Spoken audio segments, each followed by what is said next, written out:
ਪ੍ਰੀਤ Punjabi channel ਦੇਖ ਰਹੇ ਸਾਰੇ ਦਰਸ਼ਕਾਂ ਨੂੰ ਮੇਰੇ ਵੱਲੋਂ ਸਤਿ ਸ਼੍ਰੀ ਅਕਾਲ। ਮੈਂ ਅਮਨਪ੍ਰੀਤ ਤੁਹਾਡੇ ਲਈ ਤਾਜ਼ੀਆਂ ਖਬਰਾਂ ਲੈ ਕੇ ਹਾਜ਼ਰ ਹਾਂ। ਆਓ ਦੇਖੀਏ ਕਿਹੜੀਆਂ ਖਬਰਾਂ ਚਰਚਾ ਵਿੱਚ ਹਨ।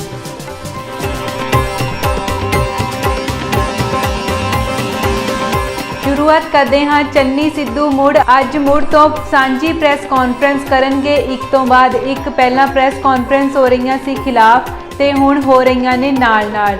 अज शाम पंजाब भवन विच प्रैस कॉन्फ्रेंस है। एक दिन पहला भी प्रैस कॉन्फ्रेंस हुई सी। नवजोत सिंह सिद्धू ते चरणजीत चन्नी सामने आए सन। कैबिनेट की बैठक तो बाद प्रैस कॉन्फ्रेंस हुई सी जिस दे विच APS दिओल दा अस्तीफा मंजूर कर लिया गया सी।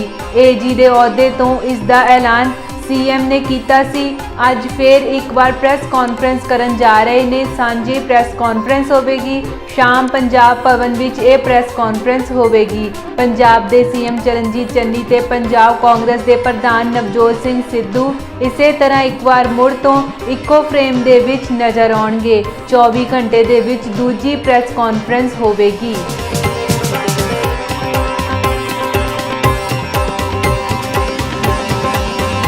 ਹੁਣ ਅੱਗੇ ਵਧਦੇ ਹਾਂ ਤੇ ਗੱਲ ਕਰਦੇ ਹਾਂ किसान आगू गुरनाम चड़ूनी ने नाराजगी ਦੀਆਂ खबरों तो इनकार किया है। उन्होंने कहा कि 29 नवंबर ਨੂੰ संसद ਵੱਲ ਕਰਾਂਗੇ ਕੂਚ। मीटिंग विचाले छड्डण ਦੀਆਂ खबरों का उन्होंने खंडन कर दिता। उन्होंने ये भी कहा कि मैं संयुक्त मोर्चे की मीटिंग विचाले नहीं छड्डी ते मैं मीटिंग खत्म होने ते ही बाहर निकलिया सी। दस दईए कि कल चड़ूनी अते उन्हां दे ग्रुप दे वल्लों 29 नवंबर ਨੂੰ ट्रैक्टर मार्च के फैसले का विरोध किया गया सी ते कहा गया सी कि 26 नवंबर ਨੂੰ ही पार्लीमेंट ਵੱਲ कूच किया जाए। SKM की मीटिंग में सहमति नहीं बन सकी 26 नवंबर वाले दिन ते इस तो बाद सहमति बनी 29 नवंबर वाले दिन दे लई।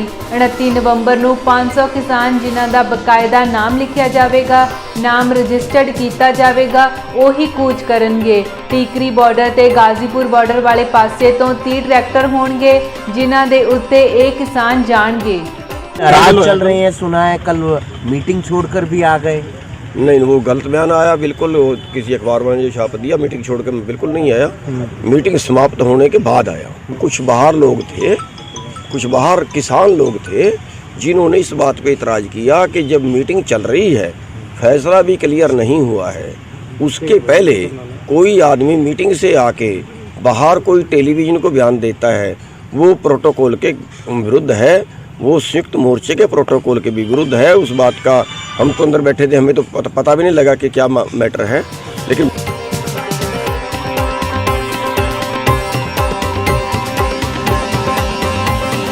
ते अगे गल करते हाँ AG नूं हटाउण ते छिड़े घमसान दी। AG APS दिओल नूं हटा दिता गया है। उन्हां दा अस्तीफा मंजूर कर लिया गया है, जिस नूं लैके नवजोत सिंह सिद्धू ने तां जरूर खुशी जाहिर की, लेकिन मनीष तिवाड़ी ने सवाल चुके ने। अपनी ही सरकार ते हुण मनीष तिवाड़ी सवाल चुकते नज़र आ रहे ने। मनीष तिवाड़ी ने कहा कि AG दे अहुदे दा सियासीकरण किया गया है। उन्होंने ट्वीट करके लिखा है कि कॉन्स्टिट्यूशनल अहुदा है ये जिसका सियासीकरण किया गया है।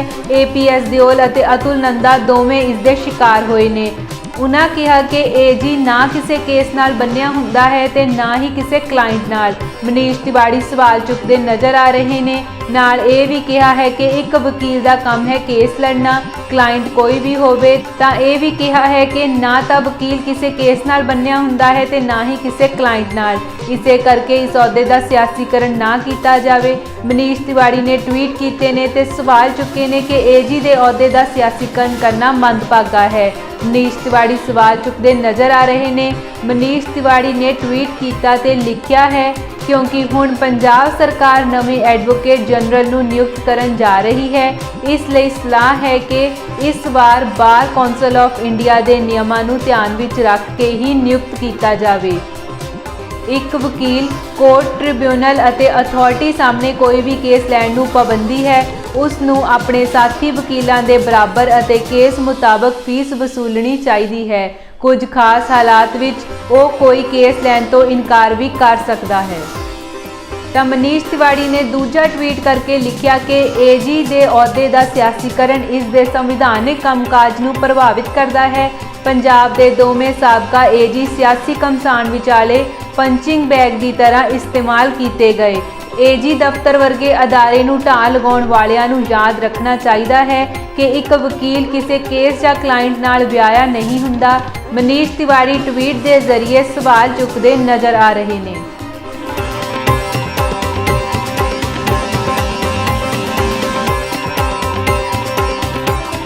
ਤੇ ਉਧਰ ਏਜੀ ਹਟਾਉਣ ਦੇ ਉੱਤੇ ਘਮਸਾਨ ਜਾਰੀ ਹੈ। ਮਨੀਸ਼ ਤਿਵਾੜੀ ਤੋਂ ਬਾਅਦ ਹੁਣ ਸੁਨੀਲ ਜਾਖੜ ਨੇ ਵੀ ਸਵਾਲ ਚੁੱਕੇ ਨੇ ਤੇ ਕਿਹਾ ਕਿ ਅਸਲੀ ਕੰਪਰੋਮਾਈਜ਼ ਸੀਐਮ ਦਾ ਚਿਹਰਾ ਸਾਹਮਣੇ ਆ ਗਿਆ ਹੈ। ਇਹ ਬਹੁਤ ਵੱਡੀ ਸਟੇਟਮੈਂਟ ਹੈ ਸੁਨੀਲ ਜਾਖੜ ਦੀ। ਜਾਖੜ ਦੇ ਇੱਕ ਤੋਂ ਬਾਅਦ ਇੱਕ ਟਵੀਟ ਆਪਣੀ ਹੀ ਸਰਕਾਰ ਦੇ ਖਿਲਾਫ, ਆਪਣੀ ਹੀ ਪਾਰਟੀ ਦੀ ਸਰਕਾਰ ਦੇ ਖਿਲਾਫ ਜਾਰੀ ਨੇ। ਮੁੱਖ ਮੰਤਰੀ ਚਰਨਜੀਤ ਸਿੰਘ ਚੰਨੀ ਨੂੰ ਇੱਕ ਤਰੀਕੇ ਨਾਲ ਉਹਨਾਂ ਕੰਪਰੋਮਾਈਜ਼ ਸੀਐਮ ਦਾ ਚਿਹਰਾ ਦੱਸ ਰਹੇ ਨੇ। ਜਾਖੜ ਨੇ ਸਵਾਲ ਚੁੱਕੇ ਨੇ। ਏਜੀ ਦਾ ਪੂਰਾ ਘਟਨਾਕ੍ਰਮ ਜੋ ਹੋਇਆ ਉਸ ਤੋਂ ਬਾਅਦ ਸਵਾਲ ਚੁੱਕੇ ਗਏ ਨੇ ਕਿ ਕੰਪਰੋਮਾਈਜ਼ ਸੀਐਮ ਦਾ ਚਿਹਰਾ ਸਾਹਮਣੇ ਆ ਗਿਆ ਹੈ ਤੇ ਸਵਾਲ ਖੜਾ ਹੁੰਦਾ ਹੈ ਕਿ ਸਰਕਾਰ ਕਿਸ ਦੀ ਹੈ। ਸੁਨੀਲ ਜਾਖੜ ਇਹ ਸਵਾਲ ਚੁੱਕ ਰਹੇ ਨੇ। ਜਾਖੜ ਨੇ ਟਵੀਟ ਕਰਕੇ ਲਿਖਿਆ ਕਿ ਇੱਕ ਸਮਰੱਥ ਪਰ ਕਥਿਤ ਤੌਰ ਤੇ ਕੰਪਰੋਮਾਈਜ਼ ਅਧਿਕਾਰੀ ਨੂੰ ਹਟਾਏ ਜਾਣ ਨਾਲ ਅਸਲ ਵਿੱਚ ਕੰਪਰੋਮਾਈਜ਼ ਸੀਐਮ ਬੇਨਕਾਬ ਹੋਇਆ ਹੈ। ਇਸ ਨਾਲ ਵੱਡਾ ਸਵਾਲ ਖੜਾ ਹੁੰਦਾ ਹੈ। ਕਿ ਆਖਿਰ ਸਰਕਾਰ ਕਿਸ ਦੀ ਹੈ। ਮੁੱਖ ਮੰਤਰੀ ਚਰਨਜੀਤ ਸਿੰਘ ਚੰਨੀ ਵੱਲੋਂ ਏਜੀ ਦਾ ਅਸਤੀਫਾ ਪ੍ਰਵਾਨ ਕਰਨ ਤੋਂ ਬਾਅਦ ਪੰਜਾਬ ਕਾਂਗਰਸ ਵਿੱਚ ਵੱਡਾ ਵਿਵਾਦ ਸ਼ੁਰੂ ਹੋ ਗਿਆ ਹੈ। ਸੂਬਾ ਕਾਂਗਰਸ ਦੇ ਸਾਬਕਾ ਪ੍ਰਧਾਨ ਸੁਨੀਲ ਜਾਖੜ ਨੇ ਵੀ ਪੰਜਾਬ ਸਰਕਾਰ ਦੇ ਇਸ ਫੈਸਲੇ ਤੇ ਸਵਾਲ ਚੁੱਕਦੇ ਹੋਏ ਮੁੱਖ ਮੰਤਰੀ ਨੂੰ ਘੇਰਿਆ ਹੈ। ਜਾਖੜ ਨੇ ਟਵੀਟ ਕਰਕੇ ਆਖਿਆ ਹੈ ਕਿ ਇੱਕ ਸਮਰੱਥ ਪਰ ਕਥਿਤ ਤੌਰ ਤੇ ਕੰਪਰੋਮਾਈਜ਼ਡ ਅਧਿਕਾਰੀ ਨੂੰ ਹਟਾਉਣ ਤੇ ਅਸਲ ਵਿੱਚ ਕੰਪਰੋਮਾਈਜ਼ਡ ਮੁੱਖ ਮੰਤਰੀ ਦਾ ਚਿਹਰਾ ਸਾਹਮਣੇ ਆ ਗਿਆ ਹੈ। ਇਸ ਨਾਲ ਵੱਡਾ ਸਵਾਲ ਖੜਾ ਹੁੰਦਾ ਹੈ। ਇੱਥੇ ਹੀ ਬਸ ਨਹੀਂ, ਜਾਖੜ ਨੇ ਇਹ ਵੀ ਪੁੱਛਿਆ ਹੈ ਕਿ ਪੰਜਾਬ ਵਿੱਚ ਆਖਰ ਸਰਕਾਰ ਕਿਸ ਦੀ ਹੈ। ਤਾਂ ਡਾਇਰੈਕਟਲੀ ਬੇਸ਼ੱਕ ਨਾਮ ਨਹੀਂ ਲਿਆ ਗਿਆ, ਪਰ ਮੁੱਖ ਮੰਤਰੀ ਚਰਨਜੀਤ ਸਿੰਘ ਚੰਨੀ ਦੇ ਉੱਤੇ ਨਿਸ਼ਾਨਾ ਹੈ ਕਿਉਂਕਿ ਸੀਐਮ ਦਾ ਜ਼ਿਕਰ ਹੋਇਆ ਹੈ।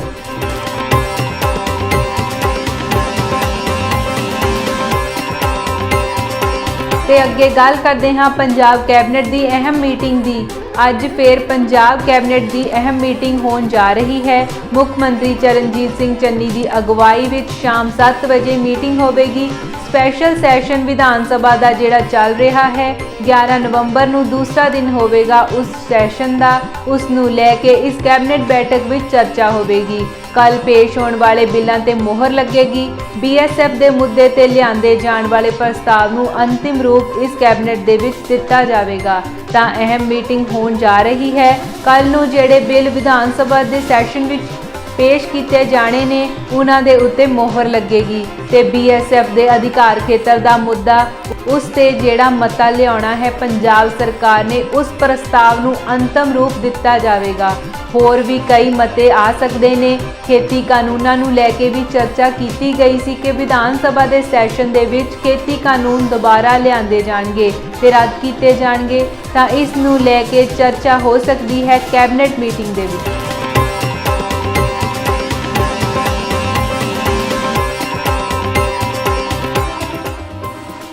ਤੇ ਹੁਣ ਅੱਗੇ ਗੱਲ ਕਰਦੇ ਹਾਂ ਫਿਰੋਜ਼ਪੁਰ ਦੀ। ਫਿਰੋਜ਼ਪੁਰ ਵਿੱਚ ਜ਼ਬਰਦਸਤ ਹੰਗਾਮਾ ਹੋਇਆ ਹੈ।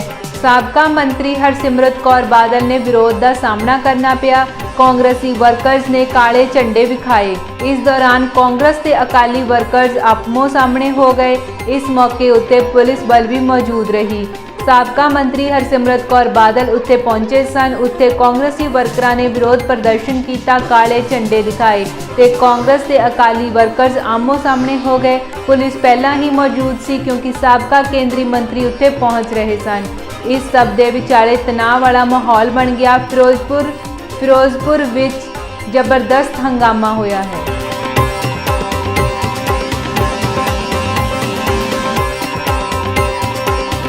ਤਾਂ ਅੱਗੇ ਗੱਲ ਕਰਦੇ ਹਾਂ ਰੁਪਿੰਦਰ ਕੌਰ ਰੂਬੀ ਦੀ, ਜਿਨ੍ਹਾਂ ਨੇ ਆਮ ਆਦਮੀ ਪਾਰਟੀ ਛੱਡ ਦਿੱਤੀ ਹੈ। ਆਮ ਆਦਮੀ ਪਾਰਟੀ ਨੂੰ ਵੱਡਾ ਝਟਕਾ ਲੱਗਿਆ ਹੈ। ਬਠਿੰਡਾ ਦਿਹਾਤੀ ਤੋਂ ਵਿਧਾਇਕ ਰੁਪਿੰਦਰ ਰੂਬੀ ਨੇ ਆਮ ਆਦਮੀ ਪਾਰਟੀ ਛੱਡ ਦਿੱਤੀ ਹੈ। ਰੁਪਿੰਦਰ ਰੂਬੀ ਨੇ ਆਪ ਦੀ ਮੁੱਢਲੀ ਮੈਂਬਰਸ਼ਿਪ ਤੋਂ ਅਸਤੀਫਾ ਦਿੱਤਾ ਹੈ। ਇਹ ਵੀ ਚਰਚਾਵਾਂ ਨੇ ਕਿ ਰੁਪਿੰਦਰ ਰੂਬੀ ਕਾਂਗਰਸ ਵਿੱਚ ਸ਼ਾਮਲ ਹੋ ਸਕਦੇ ਨੇ। ਕੱਲ ਅਸਤੀਫਾ ਦੇਣ ਤੋਂ ਪਹਿਲਾਂ CM ਚੰਨੀ ਅਤੇ ਕਾਂਗਰਸ ਦੇ ਵੱਡੇ ਆਗੂਆਂ ਨਾਲ ਮੁਲਾਕਾਤ ਕੀਤੀ ਸੀ।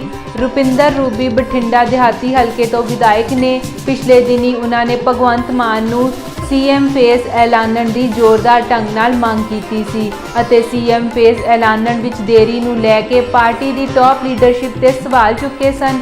ਰੁਪਿੰਦਰ ਕੌਰ ਰੂਬੀ ਨੇ ਆਮ ਆਦਮੀ ਪਾਰਟੀ ਦੀ ਮੁੱਢਲੀ ਮੈਂਬਰਸ਼ਿਪ ਤੋਂ ਅਸਤੀਫਾ ਦੇ ਦਿੱਤਾ ਹੈ ਤੇ ਚਰਚਾਵਾਂ ਨੇ ਕਾਂਗਰਸ ਦੇ ਵਿੱਚ ਸ਼ਾਮਲ ਹੋ ਸਕਦੇ ਨੇ, ਕਿਉਂਕਿ ਕੱਲ ਸੀਐਮ ਚੰਨੀ ਹਰੀਸ਼ ਚੌਧਰੀ ਤੇ ਵੱਖ-ਵੱਖ ਕਾਂਗਰਸੀ ਆਗੂਆਂ ਦੇ ਨਾਲ ਉਹਨਾਂ ਦੀ ਮੁਲਾਕਾਤ ਹੋਈ ਸੀ ਤੇ ਉਸ ਤੋਂ ਬਾਅਦ ਸ਼ਾਮ ਨੂੰ ਐਲਾਨ ਕੀਤਾ ਗਿਆ ਕਿ ਉਹ ਆਮ ਆਦਮੀ ਪਾਰਟੀ ਛੱਡ ਰਹੇ ਨੇ। 2017 ਦੇ ਵਿੱਚ ਪਹਿਲੀ ਵਾਰ ਵਿਧਾਇਕ ਬਣੇ ਸਨ। ਅਕਾਲੀ ਤੇ ਕਾਂਗਰਸੀ ਉਮੀਦਵਾਰਾਂ ਨੂੰ ਵੱਡੀ ਮਾਰਜਨ ਦੇ ਨਾਲ ਉਹਨਾਂ ਨੇ ਹਰਾਇਆ ਸੀ, ਪਰ ਕੁਝ ਸਮੇਂ ਤੋਂ ਹਲਕੇ ਵਿੱਚ ਸਰਗਰਮ ਨਹੀਂ ਸਨ। ਰੁਪਿੰਦਰ ਕੌਰ ਰੂਬੀ ਬਠਿੰਡਾ ਪਹੁੰਚੇ ਕੇਜਰੀਵਾਲ ਨਾਲ ਵੀ ਉਹਨਾਂ ਦੀ ਮੁਲਾਕਾਤ ਨਹੀਂ ਹੋਈ ਸੀ। ਰੁਪਿੰਦਰ ਕੌਰ ਰੂਬੀ ਪਿਛਲੇ ਕੁਝ ਸਮੇਂ ਤੋਂ ਸਰਗਰਮ ਵੀ ਨਹੀਂ ਸਨ।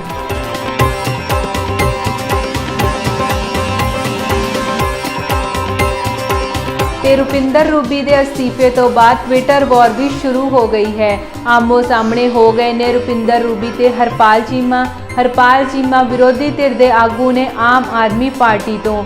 ਰੂਬੀ ਨੇ ਵਿਰੋਧੀ ਧਿਰ ਦੇ ਆਗੂ ਨੂੰ LOP ਹਰਪਾਲ ਚੀਮਾ ਨੂੰ ਚੋਣ ਲੜਨ ਦੀ ਚੁਣੌਤੀ ਦਿੱਤੀ। ਕਿਹਾ ਕਿ ਮੇਰੇ ਖਿਲਾਫ ਚੋਣ ਲੜ ਕੇ ਵੇਖ ਲਵੋ, ਜਦੋਂ ਬੋਲਣ ਦਾ ਸਮਾਂ ਸੀ ਤਾਂ ਉਦੋਂ LOP ਚੁੱਪ ਰਹੇ। ਹਰਪਾਲ ਚੀਮਾ ਨੇ ਆਮ ਆਦਮੀ ਪਾਰਟੀ ਵੱਲੋਂ ਰੂਬੀ ਨੂੰ ਟਿਕਟ ਨਾ ਦੇਣ ਦੀ ਗੱਲ ਕਹੀ ਹੈ। ਹਰਪਾਲ ਚੀਮਾ ਨੇ ਟਵੀਟ ਕਰਕੇ ਕਿਹਾ ਕਿ ਰੁਪਿੰਦਰ ਰੂਬੀ ਸਾਡੀ ਛੋਟੀ ਭੈਣ ਹੈ, ਜਿੱਥੇ ਵੀ ਜਾਵੇ ਖੁਸ਼ ਰਹੇ। ਇਸ ਵਾਰ ਉਹਨਾਂ ਨੂੰ ਆਮ ਆਦਮੀ ਪਾਰਟੀ ਤੋਂ ਟਿਕਟ ਮਿਲਣ ਦੇ ਚਾਂਸ ਨਹੀਂ ਸੀ, ਇਸ ਕਰਕੇ ਉਹਨਾਂ ਨੇ ਅਸਤੀਫਾ ਦਿੱਤਾ ਹੈ। ਇਹ ਹਰਪਾਲ ਚੀਮਾ ਨੇ ਤੰਜ ਵੀ ਕੱਸਿਆ ਹੈ ਰੁਪਿੰਦਰ ਰੂਬੀ ਤੇ ਕਿਹਾ ਕਿ ਆਮ ਆਦਮੀ ਪਾਰਟੀ ਤੋਂ ਵੈਸੇ ਵੀ ਟਿਕਟ ਨਹੀਂ ਮਿਲਣੀ ਸੀ, ਚਾਂਸ ਨਹੀਂ ਸੀ ਟਿਕਟ ਮਿਲਣ ਦੇ, ਇਸ ਕਰਕੇ ਕਾਂਗਰਸ ਜੁਆਇਨ ਕਰ ਰਹੇ ਨੇ। ਤਾਂ ਹਰਪਾਲ ਚੀਮਾ ਨੇ ਇਹ ਵੀ ਆਪਣੇ ਟਵੀਟ ਵਿੱਚ ਸਾਫ਼ ਕੀਤਾ ਹੈ ਕਿ ਕਾਂਗਰਸ ਜੁਆਇਨ ਕਰ ਰਹੇ ਨੇ ਰੁਪਿੰਦਰ ਕੌਰ ਰੂਬੀ। ਲਿਖਿਆ ਹੈ ਕਿ ਕਾਂਗਰਸ ਨੂੰ ਬੇਨਤੀ ਹੈ ਕਿ ਰੂਬੀ ਨਾਲ ਧੋਖਾ ਨਾ ਕਰਨਾ ਤੇ ਉਹਨਾਂ ਨੂੰ ਬਠਿੰਡਾ ਦਿਹਾਤੀ ਤੋਂ ਟਿਕਟ ਜ਼ਰੂਰ ਦੇਣਾ। ਉਹਨਾਂ ਨੇ ਕਿਹਾ ਹੈ ਕਿ ਆਮ ਆਦਮੀ ਪਾਰਟੀ ਤੋਂ ਟਿਕਟ ਮਿਲਣ ਦੇ ਚਾਂਸ ਨਹੀਂ ਸੀ, ਇਸ ਕਰਕੇ ਹੁਣ ਕਾਂਗਰਸ ਦੇ ਵਿੱਚ ਸ਼ਾਮਲ ਹੋ ਰਹੇ ਨੇ ਤੇ ਕਾਂਗਰਸ ਨੂੰ ਵੀ ਅਪੀਲ ਹੈ ਕਿ ਉਹਨਾਂ ਨੂੰ ਬਠਿੰਡਾ ਦਿਹਾਤੀ ਤੋਂ ਹੀ ਟਿਕਟ ਜ਼ਰੂਰ ਦੇਣ।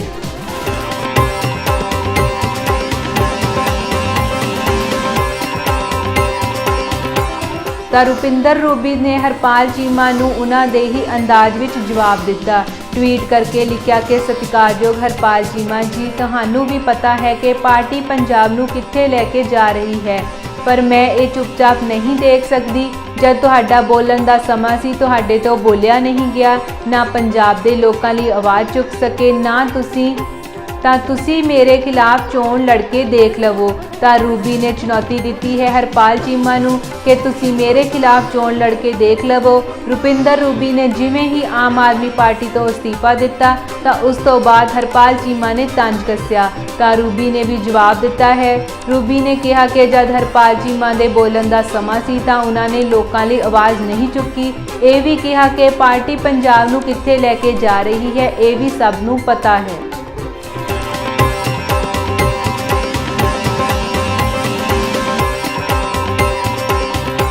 ਹੁਣ ਅੱਗੇ ਵਧਦੇ ਹਾਂ ਤੇ ਗੱਲ ਕਿਸਾਨਾਂ ਦੀ ਹੋਵੇਗੀ। ਪੰਜਾਬ ਵਿੱਚ ਕਣਕ ਦੀ ਬਿਜਾਈ ਦਾ ਕੰਮ ਚੱਲ ਰਿਹਾ ਹੈ, ਪਰ ਕਣਕ ਦੀ ਬਿਜਾਈ ਪੱਛੜ ਦੀ ਨਜ਼ਰ ਆ ਰਹੀ ਹੈ ਕਿਉਂਕਿ ਖਾਦ ਨਹੀਂ ਹੈ। ਬਿਜਾਈ ਦੇ ਲਈ ਖੇਤ ਤਿਆਰ ਨੇ, ਪਰ DAP ਖਾਦ ਦੀ ਕਮੀ ਦੇ ਕਰਕੇ ਦਿੱਕਤ ਆ ਰਹੀ ਹੈ। ਸੂਬੇ ਦੇ ਵਿੱਚ ਇਸ ਵੇਲੇ 3.5 ਲੱਖ ਟਨ DAP ਖਾਦ ਦੀ ਕਿੱਲਤ ਹੈ। ਕਿਸਾਨਾਂ ਨੂੰ ਸਰਕਾਰੀ ਰੇਟ ਤੇ DAP ਨਹੀਂ ਮਿਲ ਰਹੀ, ਜੋ ਇਸ ਸਮੇਂ ਇਲਜ਼ਾਮ ਲੱਗ ਰਹੇ ਨੇ। ਸਵੇਰੇ 5 ਵਜੇ ਤੋਂ ਖਾਦ ਲੈਣ ਦੇ ਲਈ ਲਾਈਨਾਂ ਦੇ ਵਿੱਚ ਕਿਸਾਨ ਲੱਗੇ ਹੋਏ ਨਜ਼ਰ ਆਉਂਦੇ ਨੇ। DAP ਖਾਦ ਦੀ ਕਿੱਲਤ ਦਾ ਕੌਣ ਜ਼ਿੰਮੇਵਾਰ ਹੈ, ਸੈਂਟਰ ਹੈ ਜਾਂ ਸਟੇਟ ਹੈ, ਇਹ ਕਿਸਾਨ ਜਾਣਨਾ ਚਾਹੁੰਦੇ ਨੇ ਤੇ ਲਗਾਤਾਰ ਵੱਖ-ਵੱਖ ਥਾਵਾਂ ਦੇ ਉੱਪਰ ਕਿਸਾਨਾਂ ਦੇ ਵੱਲੋਂ ਪ੍ਰਦਰਸ਼ਨ ਕੀਤੇ ਜਾ ਰਹੇ ਨੇ।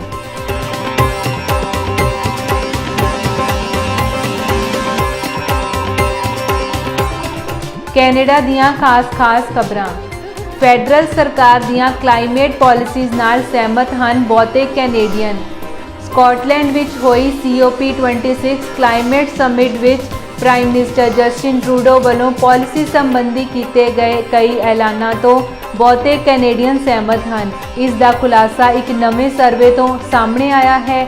Laser and the Association for Canadian Studies ਵੱਲੋਂ ਕਰਵਾਏ ਗਏ ਆਨਲਾਈਨ ਸਰਵੇ ਵਿੱਚ ਹਿੱਸਾ ਲੈਣ ਵਾਲੇ 69% ਕੈਨੇਡੀਅਨਸ ਨੇ ਆਖਿਆ ਕਿ ਉਹ ਇਸ ਸਮਿਟ ਵਿੱਚ ਕੈਨੇਡਾ ਦੇ ਪ੍ਰਧਾਨ ਮੰਤਰੀ ਵੱਲੋਂ ਕੀਤੇ ਗਏ ਇਸ ਐਲਾਨ ਦਾ ਸਮਰਥਨ ਕਰਦੇ ਹਨ ਕਿ ਉਹ ਪ੍ਰਦੂਸ਼ਣ ਘਟਾਉਣ ਲਈ ਆਇਲ ਐਂਡ ਗੈਸ ਸੈਕਟਰ ਉੱਤੇ ਪਾਬੰਦੀਆਂ ਲਾਉਣਗੇ। ਇਸ ਦੇ ਨਾਲ ਹੀ ਟਰੂਡੋ ਵੱਲੋਂ ਗ੍ਰੀਨ ਹਾਊਸ ਗੈਸ ਐਮਿਸ਼ਨਸ ਨੂੰ 2050 ਤੱਕ ਘਟਾਉਣ ਦਾ ਤਹੱਈਆ ਵੀ ਪ੍ਰਗਟਾਇਆ ਗਿਆ ਹੈ।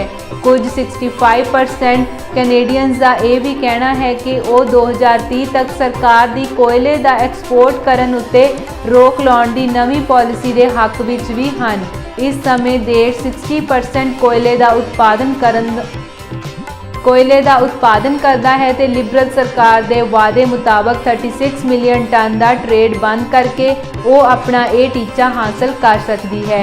61% ਕੈਨੇਡੀਅਨਸ ਨੇ ਟਰੂਡੋ ਸਰਕਾਰ ਦੀਆਂ ਉਹਨਾਂ ਨੀਤੀਆਂ ਨਾਲ ਵੀ ਸਹਿਮਤੀ ਪ੍ਰਗਟਾਈ ਜਿਨ੍ਹਾਂ ਵਿੱਚ ਆਖਿਆ ਗਿਆ ਕਿ ਉਹ ਉਹਨਾਂ ਸਬਸਿਡੀਜ਼ ਨੂੰ ਬੰਦ ਕਰ ਦੇਵੇਗੀ ਜਿਹੜੀਆਂ 2022 ਦੇ ਅੰਤ ਤੱਕ oil and natural gas companies ਨੂੰ ਦੇਸ਼ ਦੇ ਬਾਹਰ ਲਿਜਾਣ ਵਿੱਚ ਮਦਦ ਕਰਦੀਆਂ ਹਨ।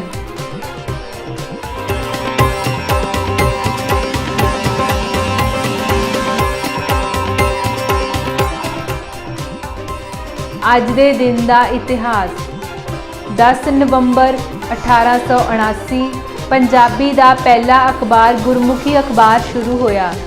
10 ਨਵੰਬਰ 1899 ਭਾਰਤੀ ਵਿਦਵਾਨ ਦਾਰਸ਼ਨਿਕ ਸੁਧਾਰਕ ਅਤੇ ਸੱਤਿਆ ਸਮਾਜ ਦੇ ਸੰਸਥਾਪਕ ਸਵਾਮੀ ਸੱਤਿਆ ਭਗਤ ਦਾ ਜਨਮ ਹੋਇਆ। 10 ਨਵੰਬਰ 1923 ਆਪਣੇ ਮਾਲਕ ਪ੍ਰਤੀ ਵਫਾਦਾਰ ਅਕਿਤਾ ਨਸਲ ਦਾ ਜਾਪਾਨੀ ਕੁੱਤਾ ਹਚੀਕੋ ਦਾ ਜਨਮ ਹੋਇਆ। 10 ਨਵੰਬਰ 1970 ਦੁਨੀਆ ਦੇ ਇੱਕ ਅਜੂਬੇ ਚਾਈਨਾ ਦੀ ਮਹਾਨ ਦੀਵਾਰ ਨੂੰ ਯਾਤਰੂਆਂ ਵਾਸਤੇ ਖੋਲ੍ਹਿਆ ਗਿਆ। 10 ਨਵੰਬਰ 1977 ਅਮਰੀਕਨ ਫਿਲਮ ਅਦਾਕਾਰਾ ਅਤੇ ਗਾਇਕਾ ਬ੍ਰਿਟਨੀ ਮਰਫੀ ਦਾ ਜਨਮ ਹੋਇਆ। 10 ਨਵੰਬਰ 1998 ਪੰਜਾਬੀ ਨਾਵਲਕਾਰ ਅਤੇ ਕਹਾਣੀਕਾਰ ਗਿਆਨੀ ਹਰੀ ਸਿੰਘ ਦਿਲਬਰ ਦਾ ਦੇਹਾਂਤ ਹੋਇਆ। 10 ਨਵੰਬਰ 1999 ਅੰਤਰਰਾਸ਼ਟਰੀ ਓਲੰਪਿਕ ਐਸੋਸੀਏਸ਼ਨ ਨੇ ਵਿਸ਼ਵ ਡੋਪਿੰਗ ਵਿਰੋਧ ਸੰਸਥਾ ਦੀ ਸਥਾਪਨਾ ਸਵਿਟਜ਼ਰਲੈਂਡ ਦੇ ਲੂਸੇਨ ਸ਼ਹਿਰ ਵਿੱਚ ਹੋਈ।